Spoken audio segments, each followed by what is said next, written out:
was talking to her, and I was like in front of the computer already, like working on stuff. And she just was like giving me all these words of wisdom and just showing me love and whatnot. And I was like, okay, let me get my FBI on real quick. So I recorded it and I put it all together in the mix, got it all like drafted up, and then I sent it to her. And she was like, "Is that me?"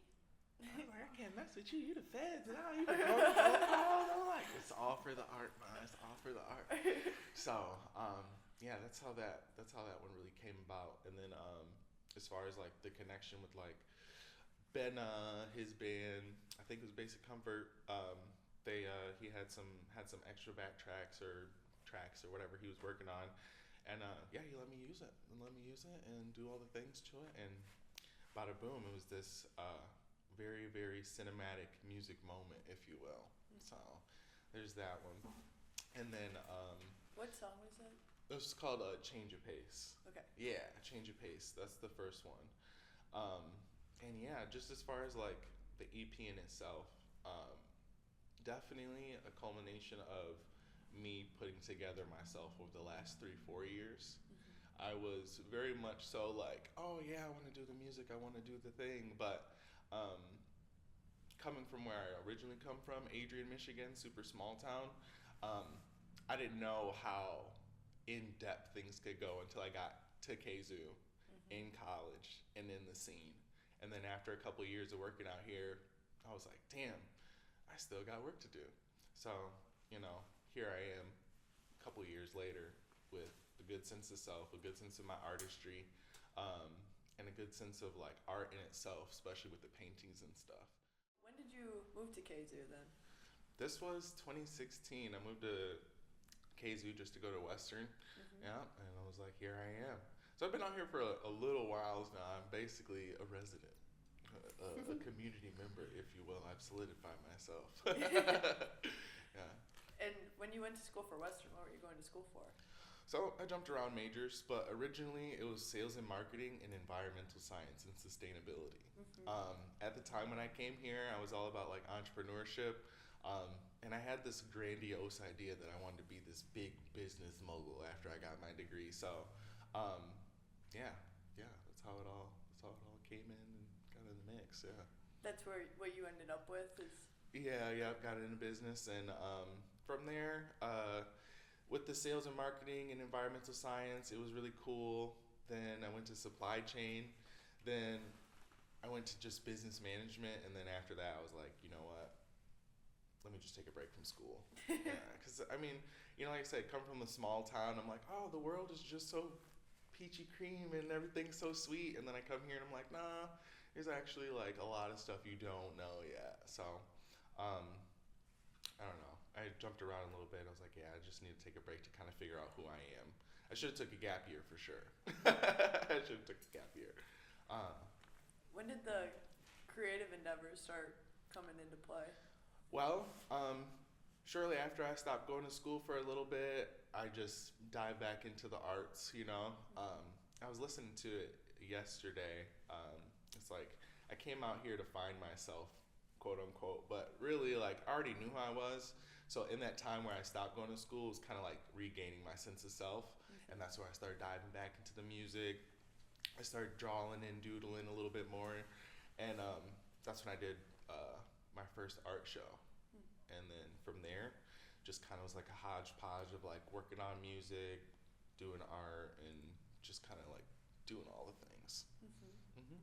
That first art show, where was that and what did it feature? So, first art show, that was at my house on Park Street. We were living on the corner, and both of my friends had like a duplex they were living in over there. So I ended up moving in after the school stuff stopped. We called ourselves the Michigan Dudes. And one day I was just tripping off of a trip from Chicago, and I came back and I was like, dude, we're about to do this art show. So yeah, we gutted out the whole house, kind of delegated tasks to everybody. At the time, we had Sherry catering food, we had Early Headband Henny, we had Proxy Chai come through DJ. We had his brother Benna come through. We had Girl Divine, Catalina Gonzalez shooting photos. We had Ren's, we had Phil's District, we had who else do we have? We had the neighborhood popping, because I mean this was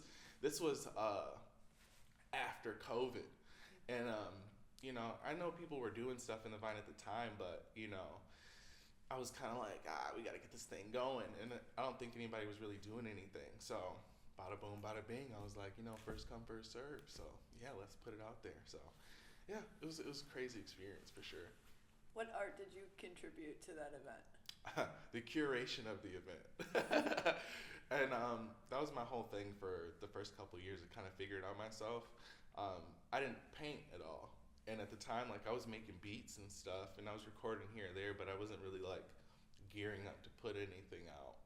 And yeah, just was like, you know what? Maybe I can contribute to like the art via my philosophy and my coordination, and being able to put Phil's District with a brand new artist, and putting Ren's, an artist that's already doing his thing, with, you know, Headband Henny, and kind of collage it all together to make this, you know, this event, you know, everybody's thing. And that was my mantra too at the time. It's like, I don't want anybody to just come to my event. I want everybody to come to my event, you know? So,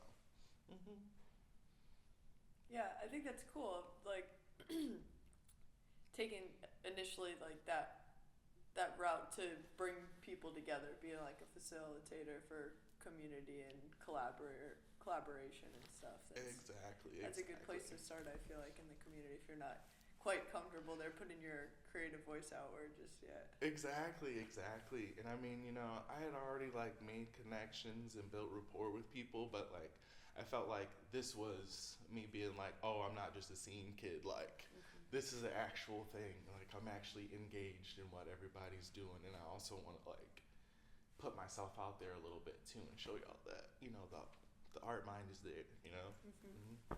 So when did you start painting? Painting came about, I think this was after the second art show I did in the spring. The first one was just, you know, dress up, come through. The second one show I did at the house was the floral show. And after the floral show, everybody was asking me, just like you, what did you contribute? And I'm like, I can't keep telling people the philosophy of curation was my, I mean, like, that sounds stupid. So then I began to just paint, pick up stuff, and kind of curate my style. I was going to some of the professors and some of the other people in the community, like I'm not for sure if you know Shaquana, or I was going to the space downtown just to kind of talk to people. And it wasn't really until I ran into James Palomore. I ran into him. He's a local artist, been in the scene for the longest time, and he was just kind of giving me some pointers, and then yeah, it just evolved from there. What kind of like there's different kinds of paints. Like what kind of what was your first avenue, I guess? First and pretty much only avenue is just acrylic on canvas, just keeping it straightforward.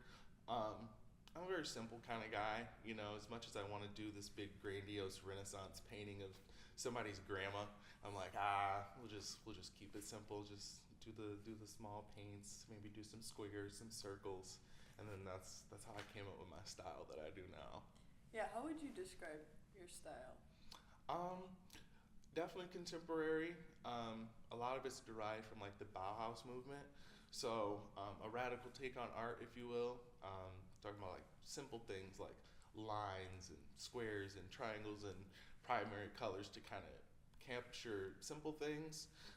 And the movement Bauhaus came from kind of like a resistance to this old classical style of painting where it's like a Renaissance, big romanticized, like oil on canvas stuff. Yeah, and it was just like, this is more drawn to me. And then as I kind of like dived into the style a little bit more, I got into George Barbier and Artis. They kind of do like Vogue illustrations from 1920s, you know, long cigarettes.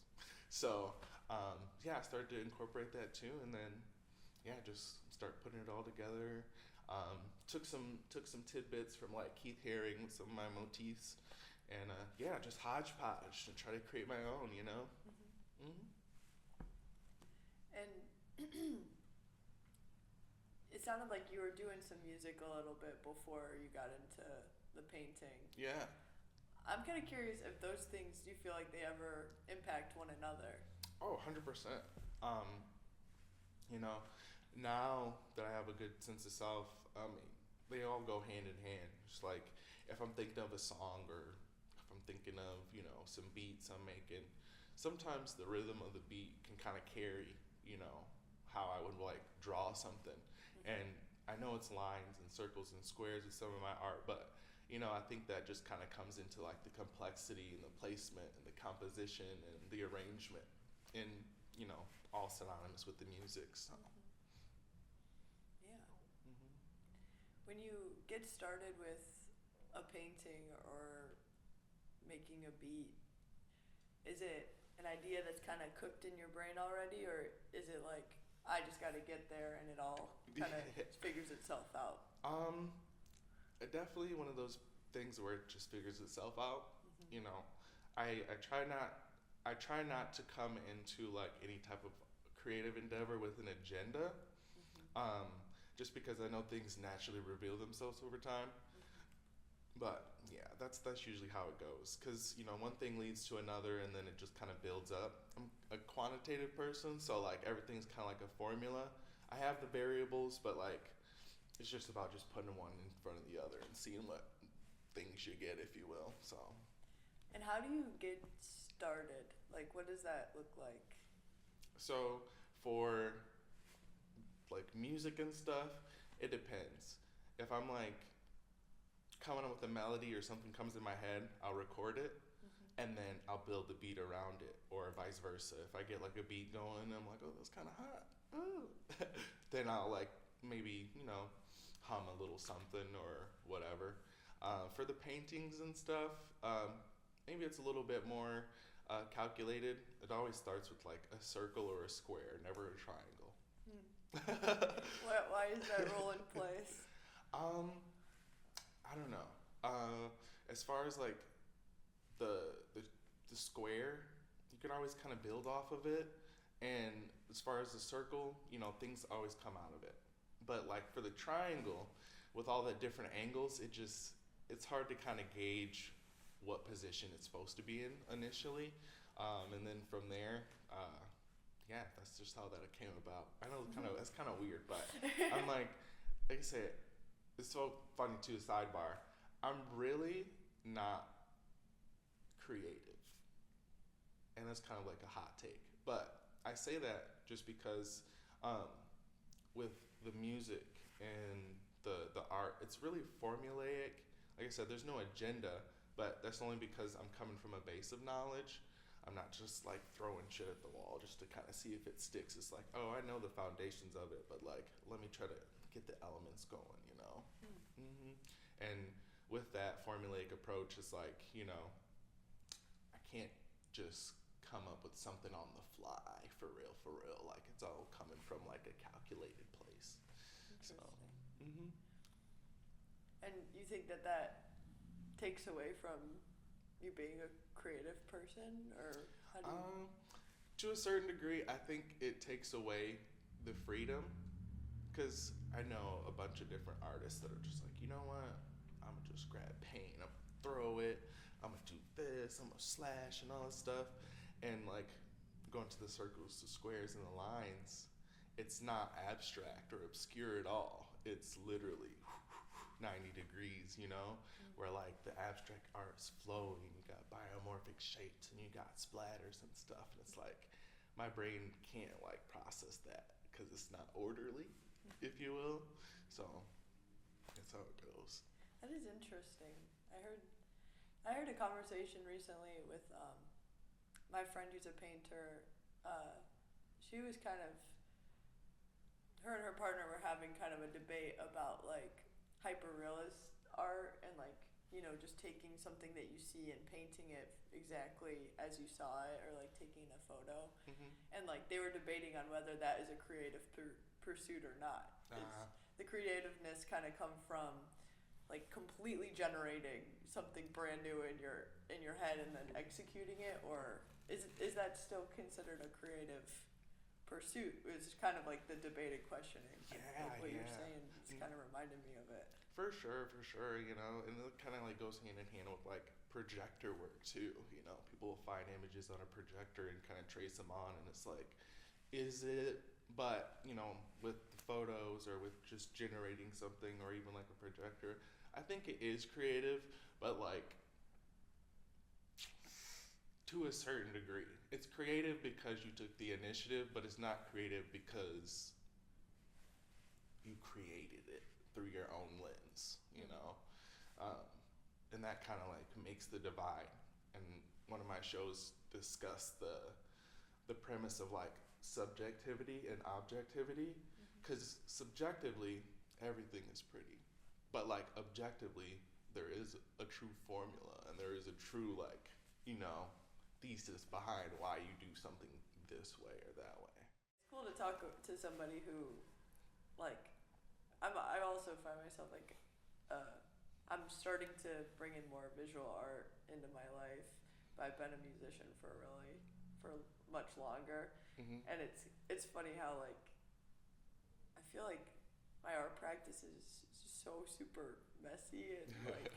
What you were describing, like, oh, you might just throw some shit there and like smear it here and like use some garbage you found on the ground. Yeah, like, just kind of make it with a little texture. Like that's kind of the zone I live in. I'm like, oh wow, it's funny to. This is why I do this though, because it's fun to hear how like people's brains work differently. We're all doing like creative pursuits, but how do we go about it? Yeah. How do we get started, and where does it go from there? You know. But yeah, if you want to talk about your EP, like maybe let's start with the title of it. Okay, Here to Stay. That's the EP name. So that was kind of a last minute thing. Everything was pretty much already done, and I was looking at the photo I took with Kat, and some me on the block. I don't know if you're familiar with Davy Street. Everybody in the Vine is, right? Right there by the field, that corner building that's always been closed, like standing there on the block, like, I don't know, I've just been out here for almost a decade, and I'm like, I'm not going nowhere. I guess I'm here to stay. And I don't see why, I mean, I see why people leave, but it's a good home base, you know? The scenes here, the art scene, just the people in general, the community, and everybody's like trying to engage with each other, so it's like, you know, this is where it's happening, you know? Why uproot myself, or why try to like make a radical change or rediscover myself, as I was saying earlier, when all I need is right here, you know? So why not stay and really just dive into it? When you were making this EP, was there kind of like a theme for it, or was it just like I made these songs on separate occasions and I'm kind of collecting them, like doing that, weaving them together after the fact, or was it kind of like I've got a vision for this EP and I'm trying to make stuff to fit in that vision? Well, I definitely the latter. I had a vision for an EP, and you know, I just didn't know exactly like what I wanted to, and I'm not a fan of just kind of like making stuff up or like anything like that, as we were just talking about. So when I was like, okay, I'm gonna take my time to really make this music, I just kind of let life happen, you know. I think it was Usher, the singer, R&B singer. He did an album where every song was kind of like a movie scene, and then when he made the videos for all the songs, it was like a 15-minute short film. And with this one, it was kind of the same thing, where I was just going through different facets of life, and like every time there was a moment that really like stuck with me or was pivotal, I would just capture it by recording the song behind it. And over the last 3 or 4 years, it was just like, okay, you know, we're going through, oh, this moment happened, this was pivotal for me. You know, dislocating my knee, that was pivotal for me. Or like this other song I had, Lies, Lies, Lies, on the EP. It's just talking about like being in places or going to places in the scene and everything's superficial. You don't really have any good relationships with people. So like, you know, you're putting on this mask or this lie, like, oh, you know, everything is peachy, but it's really not. Or, oh, I thought you were my best friend, but really you've been talking behind my back. Or, oh, you know, I thought I had a really great idea, but it really shows I don't know anything about this. So it's like lies, lies, lies. And when I had that moment, just jumped in, you know? So really just piecing it together, you know, one by one, but really being intentional on like how it follows the whole scheme, you know? Plus, I wanted to be involved around like neighborhood stuff. So just stuff that I've seen in the neighborhood, you know? I'm thinking about like how in the song with the voicemail from your mom, how that's like you really did capture that moment's essence. You know, that was a phone call you had when you dislocated your knee, right? Yeah. So I'm curious if there's any other elements of that, like in the same EP. Oh yeah, we got a little something in there for you. Yeah, that motif is gonna be like the motif of the voicemail popping up. That is something that you'll kind of get a glimpse of as you go through the whole EP. Like I said, it's those moments, you know, those moments that like are truly meant for you, right? Those moments that are truly meant for you to like open up your spirit and receive something. So yeah, they'll definitely be there. And I don't know, I think that was like a cool take, and I think all the people that I did get a chance to like talk to and have the conversations with, they kind of added to the character and the depth of the EP too, because all the songs, as they like try to coordinate and try to flow together, they're all really just conversations.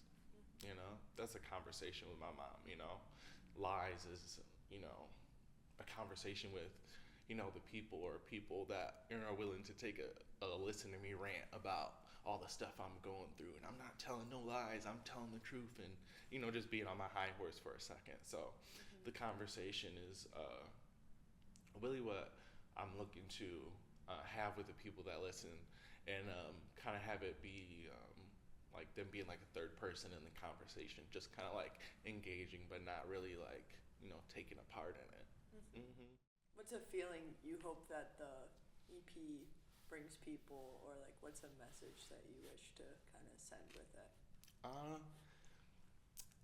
That you can have the conversation. You don't have to be quiet about how you feel, or you don't have to contemplate whether or not your delivery is going to be palatable for people. You can have the conversation, you can tell your story, and you can develop that. You can curate it. It's an art piece in itself, your ability to express yourself. So I hope that when people listen to it and they hear the conversations and they hear the rhymes and they hear the beats, they can like muster up the courage to be like, damn, I'm here to stay too. I know you mentioned that Basic Comfort did the instrumental for, what was the name of that song though? Change of Pace. Change of Pace. Was there any other songs that they took part in that way in, or like any other people who helped provide instrumentals for you? So, I did do one more. I was gonna put it on the EP, but I was like, that's definitely single worthy. So I didn't make it. But I will say, shout out to my boy Tyler. I always call him Trey de Soul, but that's not his name. Oh, this is Instagram. But yeah, my boy Tyler, super awesome musician, super great bassist. We had just met, I think, I want to say earlier in the year, when me and Benno were doing his From the Village EP. Me and him met, and he was making stuff, and I just thought he sounded so good. So he's got, he made the beat for Lies. He made the beat for that. So, cool. But everything else was your boy. What are you most proud of on the album, or the EP rather? The overall production.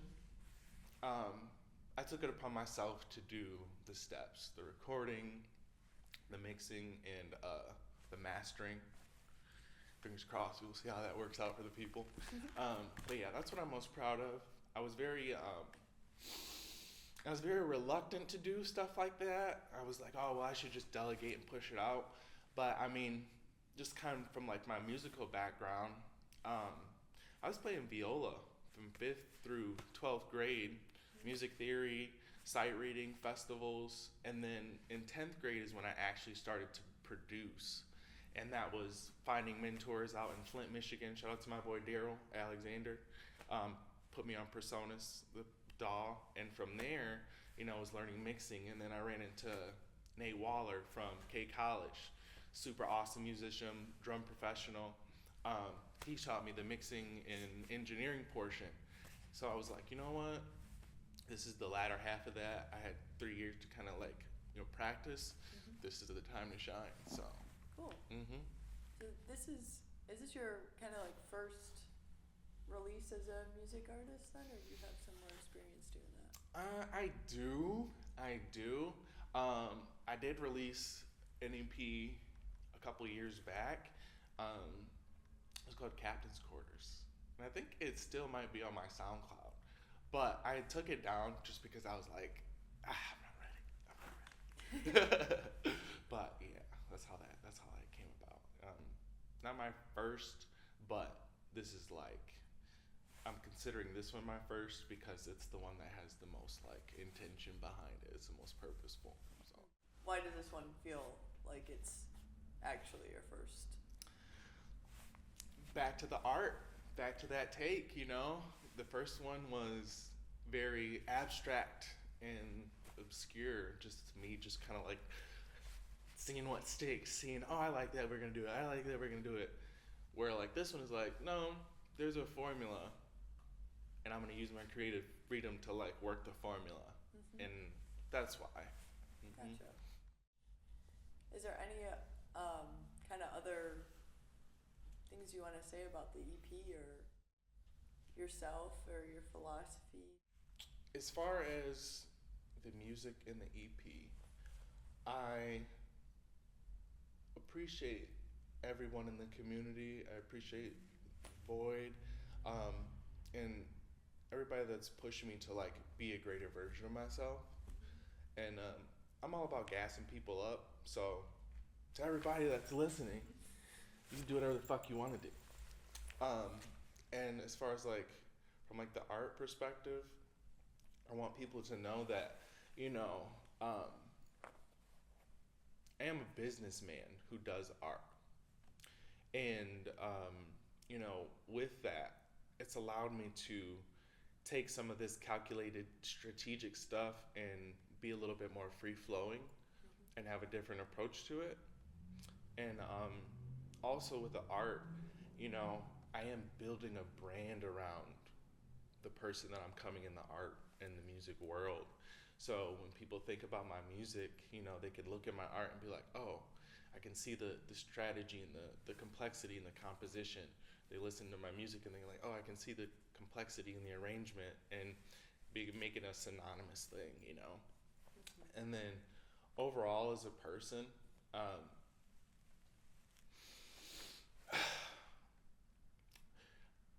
I seem all over the place to some folks, but it's really because I have a vision for where I want to be at. And,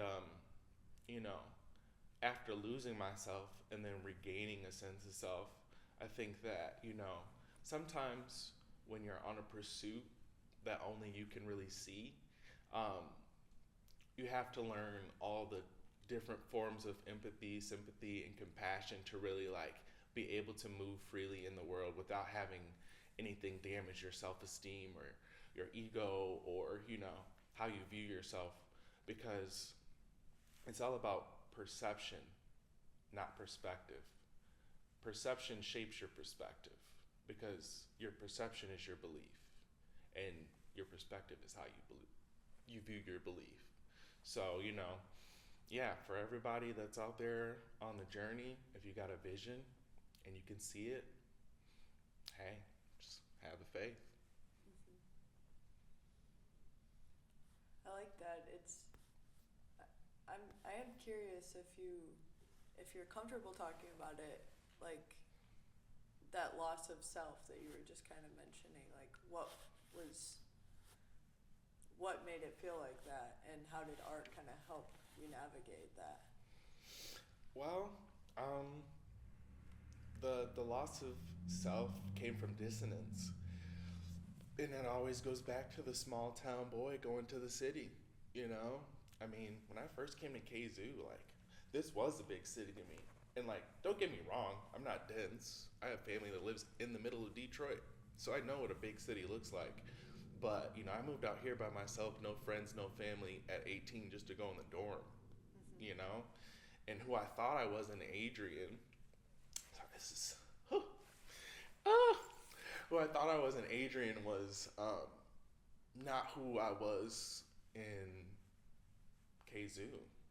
And over a while, I was just so mad. I was like, what the hell? Like, I thought I had like a good understanding of how all these things worked, and now like I understand that there's so many different angles, and it was making me mad. And then I think my true this is a very emotional thing for me. I'm trying not to get all choked up. My true junior year of college, I burnt out and I was just depressed. I was depressed because I was like, all the things that I was taught in my little old town, they don't work in KZoo. People don't even move the same. I'm used to going to bed knowing that McDonald's closes at 10 o'clock, 9 o'clock every day, where it's like, this is a 24-hour city to some degree. And I was just like, man, I don't know who the fuck I am out here. And then, shoot, getting in the scene, getting in the art, even skateboarding, you know, like, I was like, oh, this is a reminder, like, this is a tidbit of me. Oh, this is a tidbit of me. This is a tidbit of me. This is a tidbit of me. And just start to go on the hero's journey and start to build myself back up. Yeah, because this shit felt like purgatory. I think this is the first time I've ever shared that, like, truly in depth with anybody. So I'm like, oh, just a little shaken up. So don't mind me. Coming out the other side of that, like, how did, like, adopting a creative pursuit or endeavor, like, help you through that?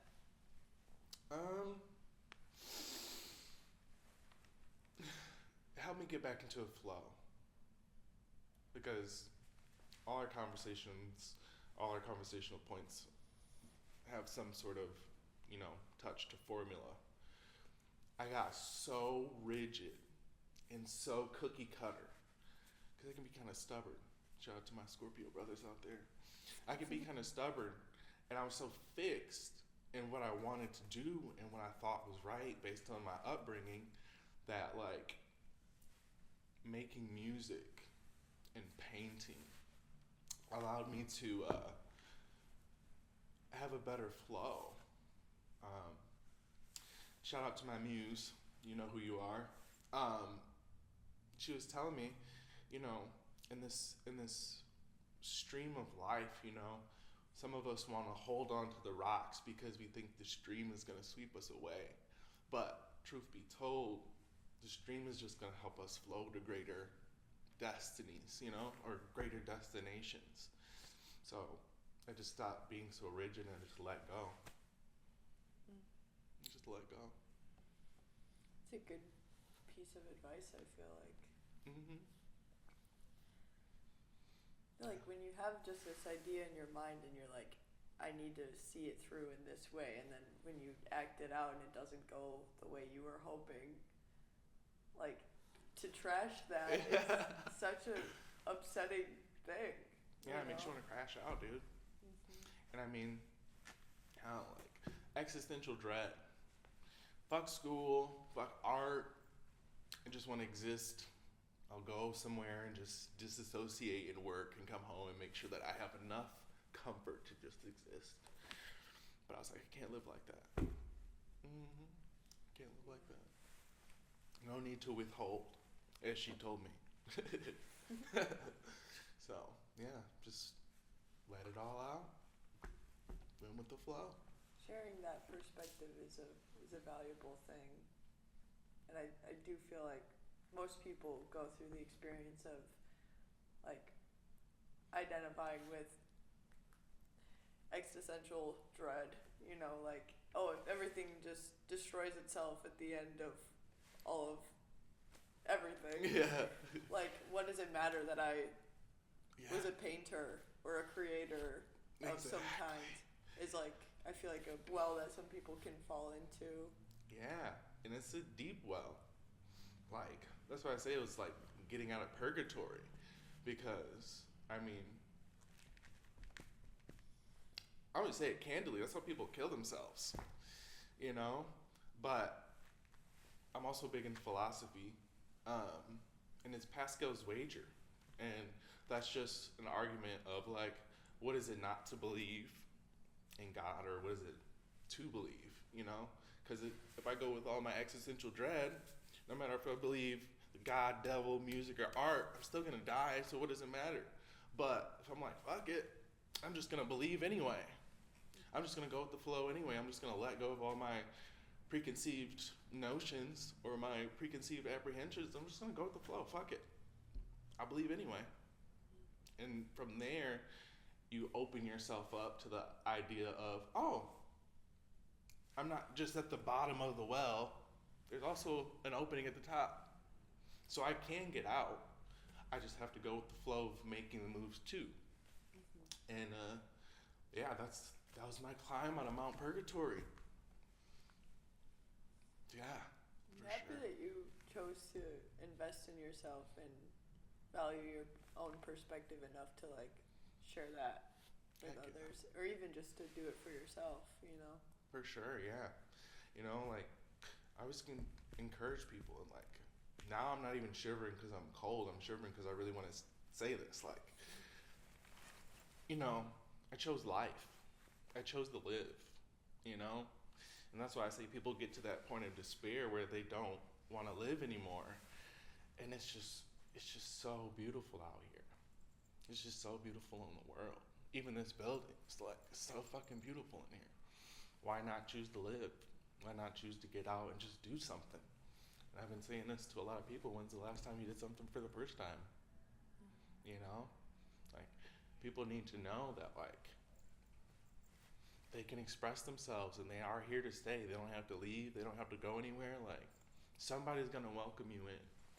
And even if it's not the somebody you want, somebody's going to be willing to listen, and somebody's going to be willing to have a conversation. Somebody's going to help you with the formula. Somebody's going to show you how to flow better. As long as you're willing to live and open up. If you're not looking at the bottom of the well like, oh shit, there's a bottom, and you look at the top and you see the light, the hole, you're like, oh shit, allegory of the cave, I can actually get out if I want to. So, yeah, definitely a heavy pursuit, but one that I wouldn't change.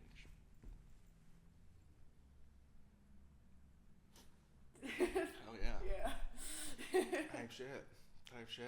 Yeah, I just had to get on my high horse for a second. That one was for Mom. She's always giving me some good words, so I had to share that shit for the people. I appreciate you sharing that. Oh yeah, dude. You can live your life, you know? Yeah. Truthfully. It's not so bad.